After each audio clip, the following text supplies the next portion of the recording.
गुढीपाडवा. गुढीपाडवा हा 3.5 मुहूर्तांपैकी मानला जाणारा एक सण. शालिवाहन या राजाने शालिवाहन शकास सुरुवात केली आणि या शकाची सुरुवात म्हणजेच गुढीपाडवा होय. शालिवाहन राजाने मातीचं सैन्य तयार केले, त्यावर पाणी शिंपडून मातीच्या सैन्यात प्राण भरला.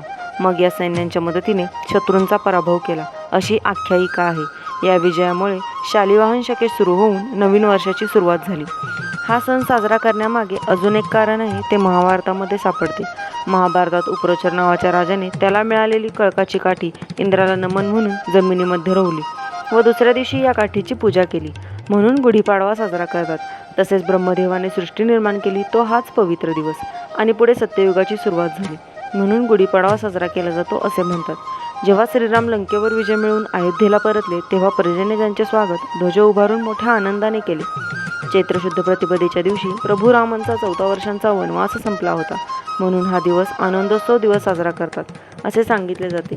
काहींच्या मते गुढीपाडवा 17व्या शतकात मुघलांवर शिवाजी महाराजांनी विजय मिळवल्यानंतर गुढी फडकावली, तेव्हापासून ही परंपरा चालू आहे.